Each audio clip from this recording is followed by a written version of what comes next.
everyone and welcome one more day to Seidr. As you know, we are in a moment very important of the wheel of the year. We are just between Beltane and Liza for all of us that we are in the northern hemisphere. I know that all of you that live in the southern hemisphere, you are in the other side of the wheel, but this video will be useful when your time comes. Now is when we are at the time of greatest flowering, and you know we work a lot with herbs and plants, and it's one of the main bases of our practice, the properties and power of plants and herbs. I have told you many times, but we must know the herbs and we must now work with them, so the things we do have sense and have the best result. This video is the second part from another video that I uploaded on the channel a few weeks ago. You can access the other video with the link that I will leave you in the description of this video, and at the end of the video I will also leave you the link to access the other video. In that video I told you how to collect herbs and plants yourselves. I know that many of you can make it and you have to buy the herbs. It doesn't matter, because even if you buy the herbs and plants, you must know how to work with them and what are their power and properties. It's the only way to make a good practice and good recipes, so even if you don't collect them, this video will be useful because you are going to get to know them and you will know to work with them. For those of you who are lucky or just sometimes like me to be able to pick up some herbs, this video will be very useful. There are very easy tips at the end of the video, and I will show you some herbs that I tried myself. So you will see what the result is and the things we shouldn't do. So without losing time, I start with the video. I hope you like it. Let's see it.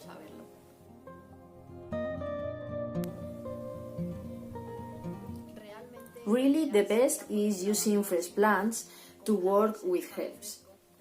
But sometimes this is not possible because we live in a place where we can't collect herbs and work with them in the moment. The best way to be able to work with herbs at any time, to make our incense, smudge sticks, infusions and everything we want, the best way is to keep them dried. The dried plants have lost part of their properties, but if we make a good drying, we will preserve a lot of the properties and we can work with them perfectly. Today I'm going to give you a few easy steps to dry your herbs at home, some advices, and I will show you some examples so you can see how we should dry the herbs.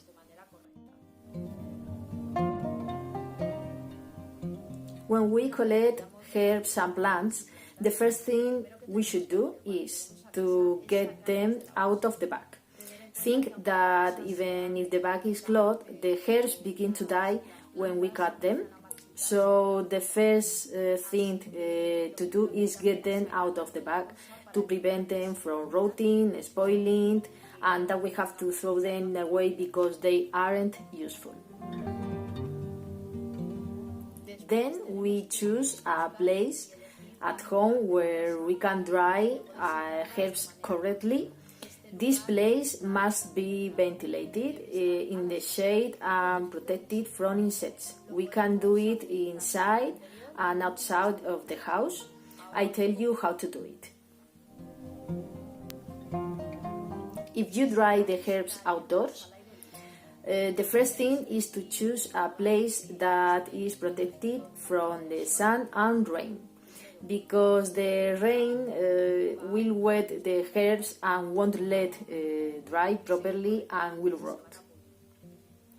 You have to protect them from the sun because the sun will make them dry very fast, but it spoils the herbs and they lose their properties. So we must protect herbs from the sun and the rain. The perfect way is put herbs in a shady place, very well ventilated, and without strong drafts, because it can spoil the herbs. Another of the main points is that we must protect the herbs from insects.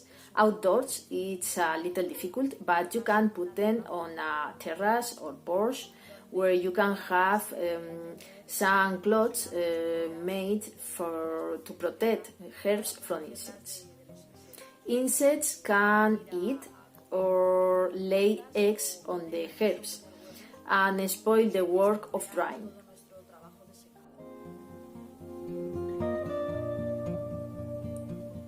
With these steps, the drying of herbs on the outside will be good and faster than at home. If you do it on this way, and there is no problem, while the time of drying within a period of 2 or 4 weeks, the plant will be perfectly dry. All depends on temperature and humidity environment that is in the place where you live.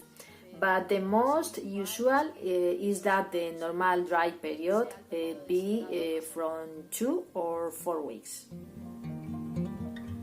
If you dry the plants indoors, you will have to choose the place well. The best is to choose a well-ventilated room without humidity, and don't put the plants near the window so that the sunlight don't give them straight through the glass. And thus we will avoid that herbs can burn or that they lose their properties by receiving direct sunlight. Another point, more important, is that the room should be a quiet place. Don't put the plants where you have to move them every day to set the table or to work. So choosing a quiet room where you can let them dry and you just have to look them from time to time. Another of the doubts that there is usually, maybe is one of the most important tips that I want to give you. What is the correct position to dry the plants? The most usual and the best way is to drying herbs, tying them in a bucket, tie them with a string and hang them upside down. This is the best way because the plants will not rub against anything, will not spoil, and they will be ventilated. But this isn't always possible because when we dry fruits, pieces of roots or little flowers, we can make bouquets. And the other way to do it is also very easy and it works very well. We have to extend herbs and plants on a smooth surface like a table, a large tray, or a net cloth or a mosquito net. So the plant will be ventilated and it will dry in the best possible way. If you use this second way, what you have to do is put under of the plant, between the plant and the table or between the plant and the tray, put a cotton or linen cloth or kitchen paper, but never newsprint or inkjet paper. That paper never. Or cotton cloth or kitchen paper. Paper or cloth absorbs excess humidity and the plant doesn't spoil, but this method is a little more difficult than hanging the plant upside down because when we hang the plant we can forget it until it dries completely. But when we dry the plant in a tray or in a table, we have to be more aware of it. I advise you must spread the plants very well, separate the flowers, leaves, so there is no contact and the humidity can't make mushrooms. Every 2 days take a look and turn the herbs to dry all over. The plants with lots of water or flowers lose more water than parts like roots of the plant. If you dry this part of the plant, it will lose a lot of water, and in the first days you will have to change the paper or cloth where the plant is. So the best is that every 2 or 3 days turn around the flowers and plants, and if it is needed to change the cloth or paper. If during the drying process, hanging in buckets or spread out on a table, you see that some part of the plant spoils or creates rust, withdraw it immediately and throw it away so it doesn't spoil the rest of the plants. It's the best to remove it, and if it is one on a table, you must change the paper or cloth underneath. After a time of 2 or 4 weeks, the plant must be perfectly dry, and all we have to do is to pick it up and store it in a proper containers. We will see in another video, very short and easy, some tips for you to keep plants for a long time. As you can see, the steps are very easy, but you have to follow them to dry the plants well. Now I'm going to show you some examples to dry the different plants or parts of each plant, and hanging in buckets or spread out or table or tray. I will tell you the possible mistakes and problems, and I'll give you some tips after these examples to dry the plants and never fail. Let's see the examples.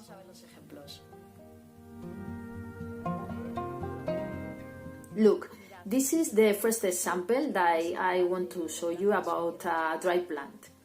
Here I have eucalyptus leaves, and they are perfectly dry, and look what is I saying before. They have to be crispy. This is the moment when the plant is very dry, and as you can see, the color is perfect. When the plant is drying, loses a bit of color, but it doesn't have to change so much. This is a good way to dry eucalyptus leaves.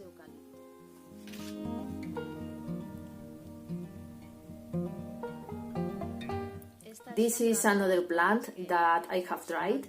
They are flowers elderberry, and here I have tied them and I have hung them. It's a very best way to dry the plant, and as you can see, it has dried perfectly, and it still has a smell, amazing smell. This is the best way to dry herbs.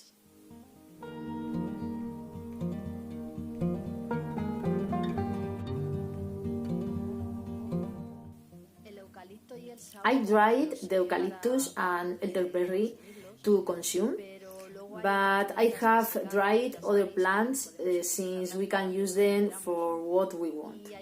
I have dried other plants to place on the altar or make other crafts. This plant is mimosa plant, mimosa leaves, and look what a beautiful color has been in branches, red tones, yellow tones, beautiful. I have these plants so decorate the altar, and if you could smell them, even dry have preserved the smell. I also have these plants I use at the altar or when I make some photo for some post, and it has also preserved the color and the shape. As you see, you can dry any plant if you do it well.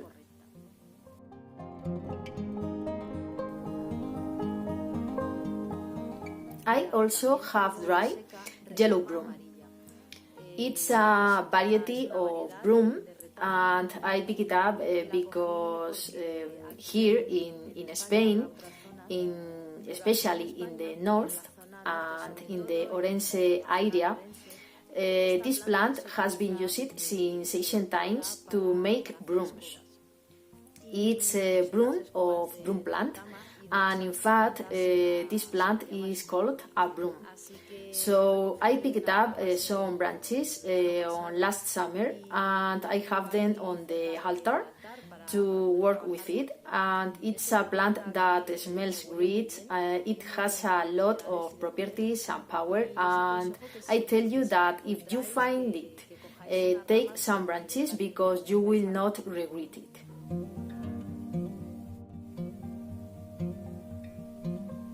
This is an example that I wanted to show you how drying can fail of our flowers or herbs. As you see, it's a rose and it isn't very dry. It is soft and it has dried more than 4 weeks, but it's soft. It's not crispy, and I don't know if you can see that it's broken. Look, it has spots, it has remains of insects. Let me tell you what is wrong. When I pick up, I didn't release that inside, you know that roses have many petals, and inside there was small insects and insects eggs, and when a couple of days passed, those insects start to come out. I let them dry to show you in the video which are the problems that can happen when we dry flowers and plants. This is not a good dry plant. Look, there are insect remains. So this plant can be used, and the best we can do is to return them to nature, and there they will make their function. These have been the examples, and now let's see the tips.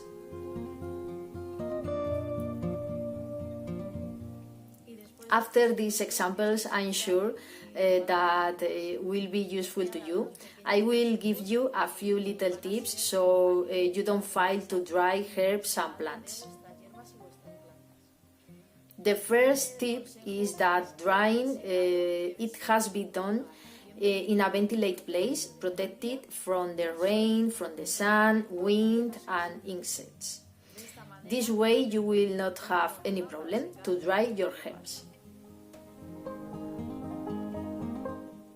Second tip, never dry herbs on heaters or radiators. It is wrong to be in a hurry to do the things. I have told you before, and today once more again.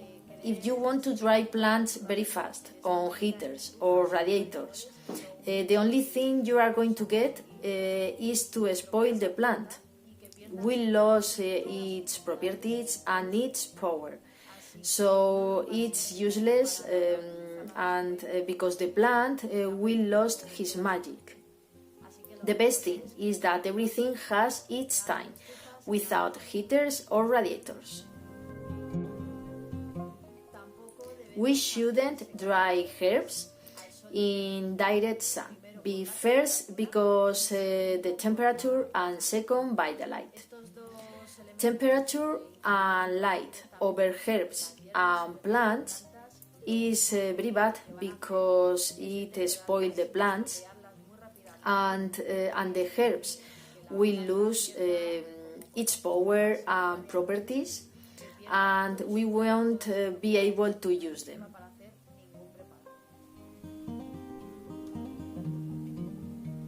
The next tip: you must watch the plants during the dry time.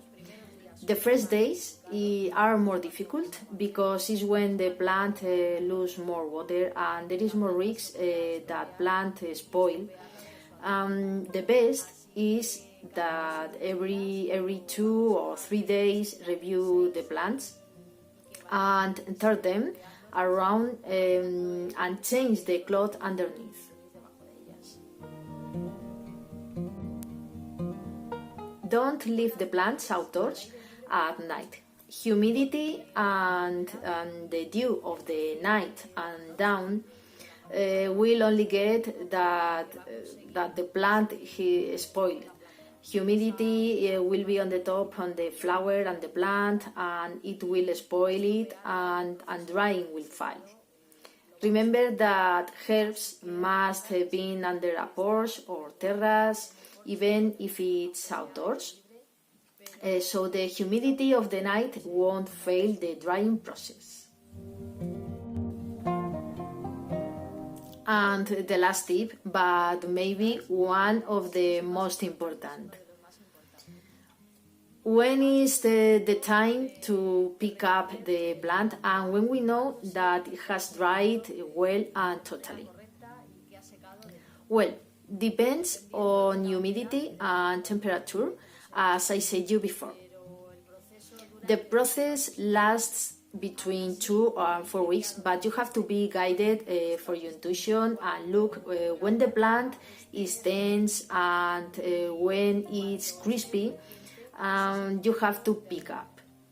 If you dry the plant longer, it will lose properties because the air will rust it and it will damage.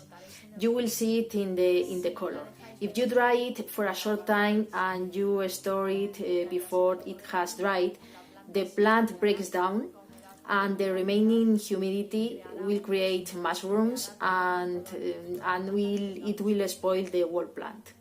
So respect the time of 2-4 weeks and guided by your sight and intuition. I'm sure you won't fail. And this is today's video. It's the second part from the other plant collection video. I will leave you the link in the description. It's something that is very, very useful, and it will be useful to you. Still, those of you who can't pick up and dry plants, this video is useful because you will know how to work with plants and what is the process before they arrive at your hands. If you can't dry herbs, the best thing is that you go to a herbalist or herbs store and buy good quality plants. I hope you like the video and that is useful to you. I'm sure it is. Surely you can dry your plants and make a lot of things: incense, herbal smudges, teas, whatever you want. Nothing else for this week, and see you in the next video. Take care of yourselves. A kiss.